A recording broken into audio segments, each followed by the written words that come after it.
Assalamualaikum warahmatullahi wabarakatuh. Apa kabar anak-anak soli dan soliha? Masih semangat kan? Kalau Miss Wina lihat dari cuaca di depan, kelihatannya lagi hujan ya. Semoga tidak mengurangi rasa apa ya? Rasa manis. Oh enggak. Semoga tidak mengurangi semangat kita untuk menimba ilmu ya teman-teman ya.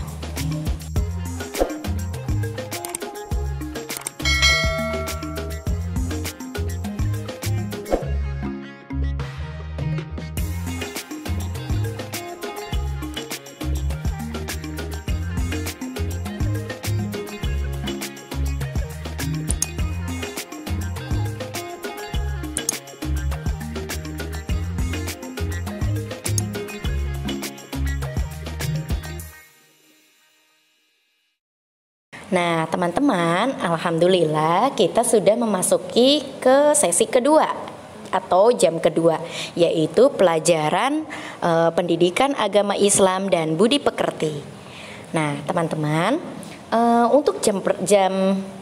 untuk materi kita selanjutnya yaitu pada pelajaran 4 atau bab 4 yang berjudul perilaku terpuji.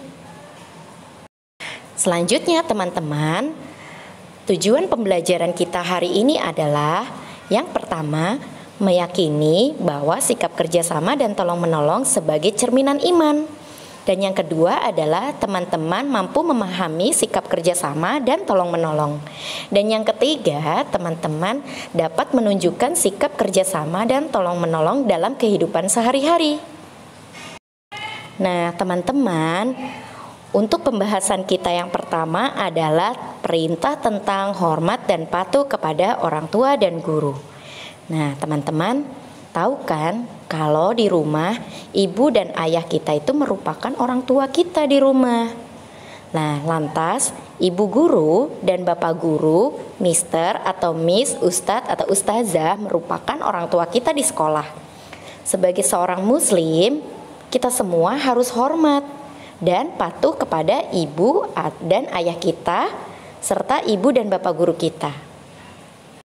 Nah, teman-teman, hormat dan patuh kepada orang tua dan guru itu sudah ada di dalam Al-Qur'an, yaitu Quran surat An-Nisa ayat 24. Yang artinya, sembahlah Allah dan janganlah kamu mempersekutukannya dengan sesuatu apapun, dan berbuat baiklah kepada kedua orang tuamu, ayah dan ibu. Teman-teman, pembahasan pertama yang akan kita bahas adalah hormat dan patuh kepada orang tua. Teman-teman tahu nggak? Islam itu memerintahkan umatnya untuk hormat dan patuh kepada orang tua. Nah, kita sebagai anak muslim, kita harus hormat dan patuh kepada orang tua. Nah, misalkan contohnya harus berkata dan berperilaku dengan sopan santun kepada orang tua. Selanjutnya kita juga harus patuh terhadap perintah dan nasihat orang tua. Nah, contohnya seperti yang ada pada gambar layar monitor kalian. Di situ ada seorang anak yang berkata sopan santun kepada orang tuanya. Dan yang kedua adalah anak yang sedang bersalaman kepada orang tua, berpamitan ketika mau berangkat sekolah ya teman-teman ya. Kenapa kita harus patuh dan hormat kepada orang tua? Karena orang tua itu telah membesarkan kita dan mendidik kita, menjaga kita dengan penuh kasih sayang. Orang tua merawat kita dengan penuh kelembutan. Nah, seorang anak juga sepantasnya bersikap sopan dan berbicara dengan kata-kata yang baik ya pada orang tua, termasuk teman-teman semua, sebagai bukti bahwa teman-teman semua itu adalah anak-anak muslim yang patuh dan taat pada orang tua. Ada banyak cara perilaku hormat dan patuh kepada orang tua ya teman-teman ya. Tapi di sini Miss Wina menggambarkan 2 saja contohnya, dan yang lainnya teman-teman bisa cari sendiri. Yang pertama adalah bersikap sopan dan berbicara dengan kata-kata yang baik kepada orang tua. Jadi nih ya, kalau teman-teman di rumah masih kadang suka ada yang bentak-bentak orang tua, minta tolong sama orang tuanya dengan cara bentak-bentak, dengan cara suara yang keras, dengan marah-marah, itu boleh dirubah dari sekarang ya teman-teman ya. Terus yang kedua adalah berpamitan jika ingin berpergian meninggalkan rumah. Jadi biasakan teman-teman, ketika kemanapun kita akan pergi, kalian wajib untuk berpamitan kepada orang tua. Jadi jangan langsung nyelonong aja pergi aja tanpa mengucapkan salam, tanpa memberitahu kabar kepada orang tua kalau mau pergi kemana-mana, dan tanpa berpamitan kepada.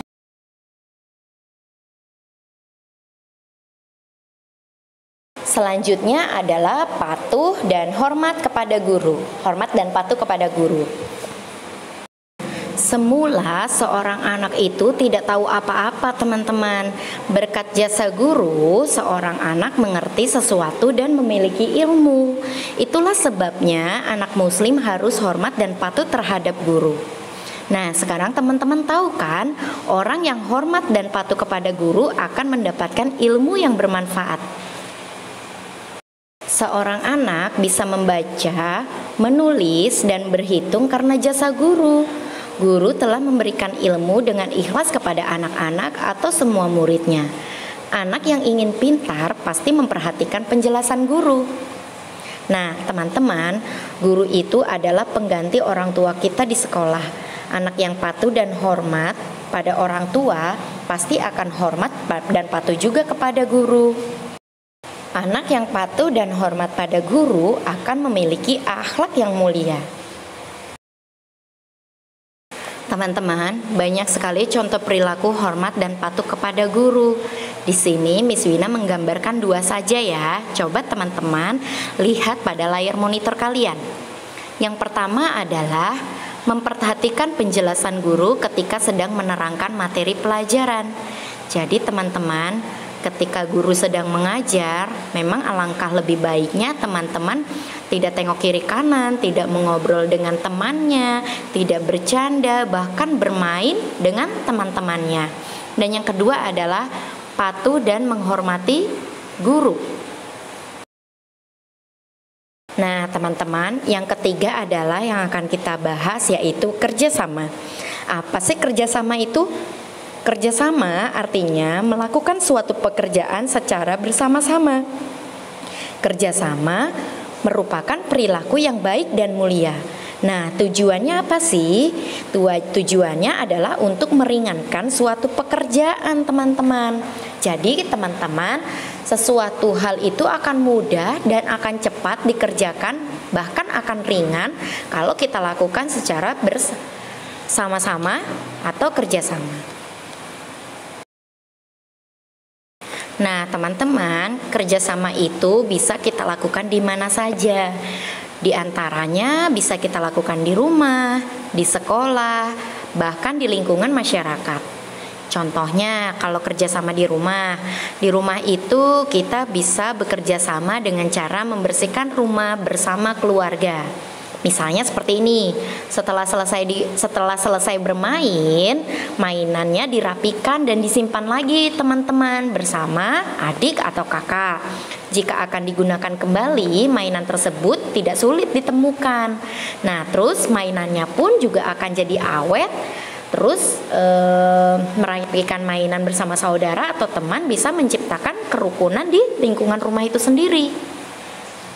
Terus kerjasama itu yang kedua adalah bisa kita lakukan di sekolah.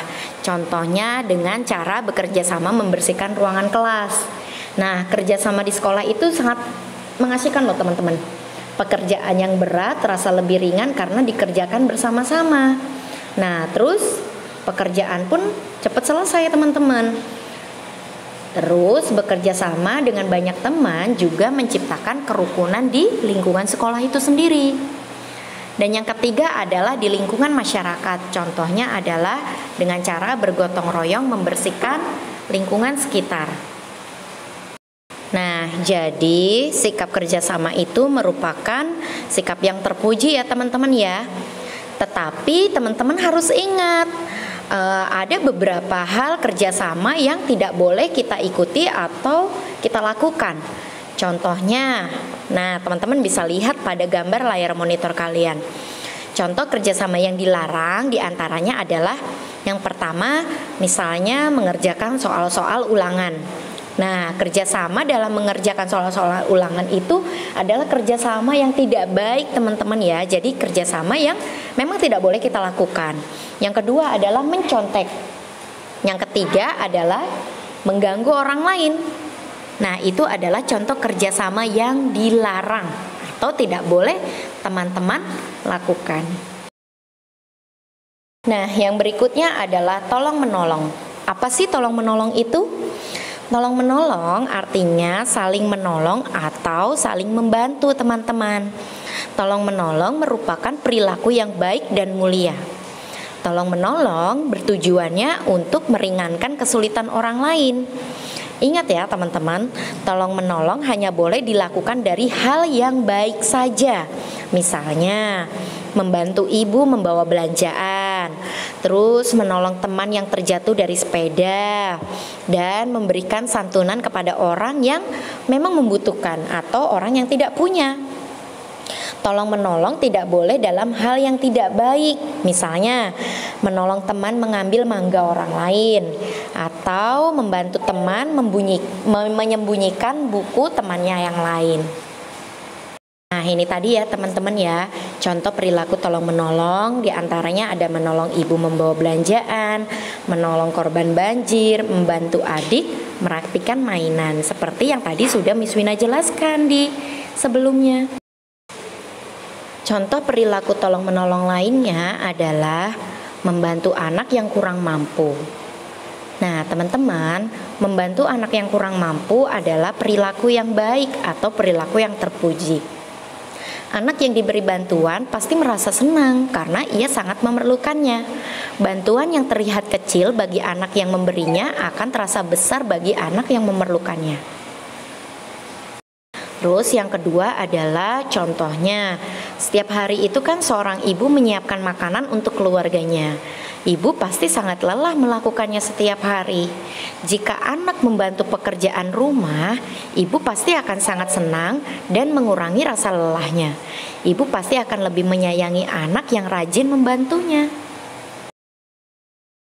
Alhamdulillah, selesai sudah pelajaran kita hari ini di bab 4. Nah, teman-teman, semoga apa yang tadi Miss Wina sampaikan kepada teman-teman semua, harapan Miss Wina adalah teman-teman dapat mengaplikasikannya dalam kehidupan sehari-hari ya teman-teman ya.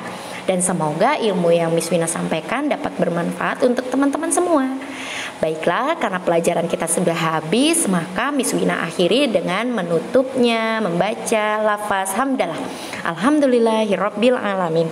Subhanakallahumma wa bihamdika asyhadu an la ilaha illa anta astaghfiruka wa atubu ilaih. Wassalamualaikum warahmatullahi wabarakatuh.